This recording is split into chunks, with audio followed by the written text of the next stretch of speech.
before the first power line ever crossed an Appalachian ridge, before a single furnace was installed in a mountain home, before modern America decided it knew how to stay warm. There were families living in these hollows who never once shivered through a winter night. Not in January, not in February, not in the kind of cold that freezes a creek solid from bank to bank and turns the breath to white smoke before it leaves your lips. Outsiders who stumbled upon these cabins in the dead of winter couldn't understand it. Small homes, thin walls, no insulation, a modern man would recognize. And yet inside, warmth. Deep, steady, bone-settling warmth that held through the night and was still alive in the morning when the frost lay thick on the window glass.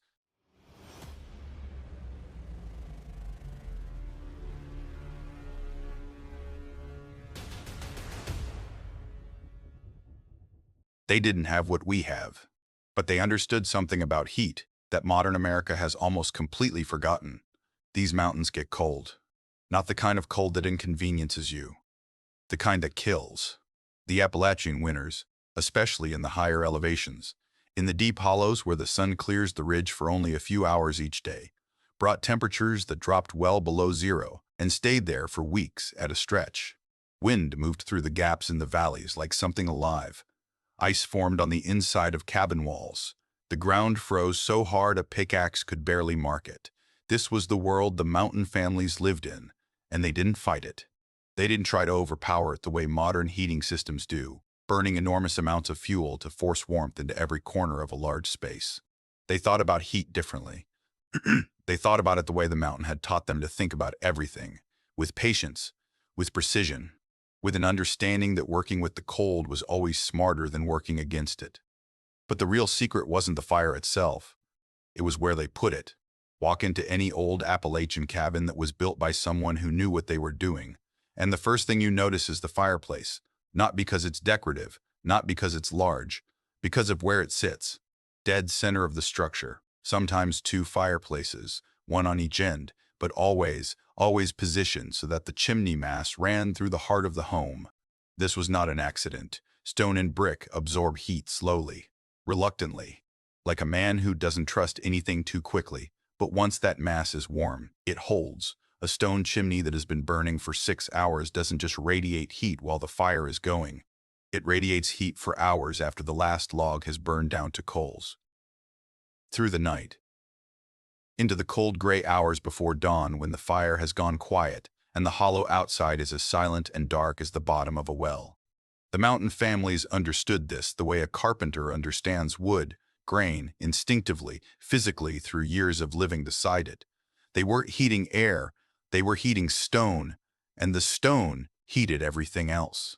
But the fireplace was only part of the system. The wood that fed it, that was its own science entirely. The mountain families didn't burn whatever was closest.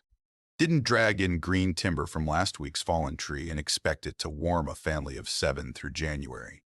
The wood was prepared, deliberately, a full year in advance. Oak was split in late spring and stacked with gaps between the pieces, always with gaps, never packed tight, so the air could move through and carry the moisture out slowly, over months. Hickory was set aside for the coldest nights. Dense and slow burning, it produced a heat that went deep into the stone and held there long after lighter woods had given up their warmth and gone to ash. Locust, black locust, was prized above almost everything. So dense it barely seemed like wood. So resistant to moisture that a locust rail post could sit in the ground for 40 years without rotting. In the fire, it burned long and steady and hot in a way that made other woods seem wasteful by comparison. The mountain families knew every tree on their ridge the way a good cook knows every spice in the kitchen, not by name alone, by character, by behavior, by what it gave and what it cost. And they planned their woodpile the way they planned everything else in these mountains.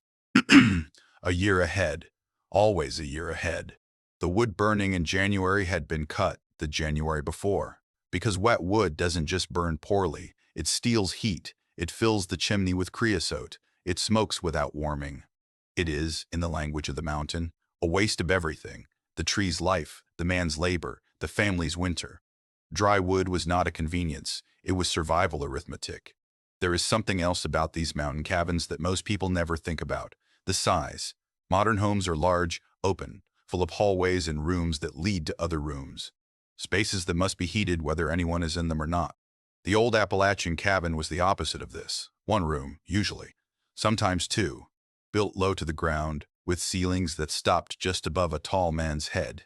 Because warm air rises and every inch of ceiling height above what you needed was just space you were paying to heat, with no benefit in return. The beds were positioned close to the chimney wall, not beside the fireplace opening. That was too hot, too dry, too dangerous, but against the chimney mass itself, the stone that had been absorbing heat all evening and would release it slowly and steadily through the night. To sleep against a warm stone chimney in January in the Appalachian Mountains was to understand, without any explanation needed, exactly why these cabins were built the way they were. It wasn't poverty that made them small. It was intelligence. A small, well-built space around a central heat mass is one of the most efficient heating systems ever devised by human hands. The mountain families didn't have a name for what they were doing, but they knew it worked. And then there was the loft. Above the main room, sometimes just a sleeping platform, sometimes a full low-ceilinged second floor, the loft captured everything the fire produced. Heat rises, always, without fail. In a modern home with forced air systems, that heat is pushed back down, redistributed, equalized. We fight the nature of heat because we can afford to. The mountain families couldn't afford to fight anything, so they used it. The children slept in the loft. The older family members, whose bones felt the cold more sharply, stayed near the fire below. The heat that rose through the night kept the loft warm without a single additional log. The same fire, the same wood, doing two jobs at once, because the cabin had been designed to let it. There was one more element to the mountain heating system that has been almost entirely lost. The thinking that happened in autumn. Long before the first hard freeze, the mountain family was already preparing, not just splitting wood, not just binking the wood pile, thinking about the winter to come the way a chess player thinks 3 moves ahead. Moss and clay were pressed into the gaps between cabin logs, the places where cold air found its way in on a windy night. Not with modern caulking, with whatever the mountain offered freely. Heavy wool blankets were hung over doorways after dark, not as decoration, but as draft barriers that cost nothing and kept the heat from bleeding out every time someone moved from one end of the cabin to the other. Root vegetables were stored near the hearth, not too close, but close enough that the ambient warmth kept them from freezing on the coldest nights. Livestock were kept in structures that shared a wall with the cabin in some homesteads, not out of sentiment, but because the body heat of animals is real and consistent and costs nothing to produce. Every decision was connected to every other decision. The woodpile connected to the chimney connected to the loft connected to the children staying warm through the night. The children staying warm connected to the family being healthy enough to work come spring. Nothing was isolated, everything was a system, and at the center of the system, warm and patient and slow, was the stone. Today, the average American home uses more energy to stay warm in winter than an entire Appalachian hollow used in a decade. We heat rooms nobody sits in. We heat spaces we pass through for 30 seconds. We keep the thermostat at the same temperature all night, all day, whether we are home or not, whether we are awake or sleeping. And there is nothing wrong with comfort. But something was lost in the transaction, a way of thinking about heat, about efficiency, about the relationship between a family in the cold season outside their walls. The mountain families didn't heat their homes. They heated themselves, strategically, precisely, with a deep understanding of where the warmth came from, where it went, and how to make it last through the longest night of the year. They understood heat the way they understood everything else about survival in these mountains, as something that had to be earned, planned for, respected. Today, if you drive the old hollow roads in January, and you find the remains of one of these old cabins, the chimney still standing sometimes, long after the walls have fallen, because stone outlasts everything. Stop for a moment. Put your hand on that chimney if you can reach it.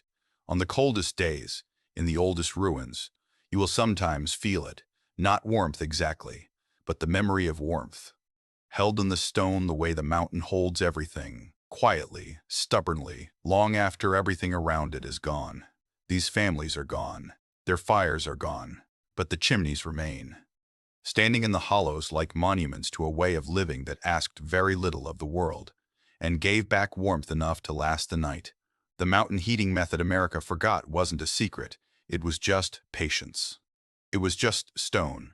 It was just a family who understood that the cold was coming and started preparing a full year before it arrived.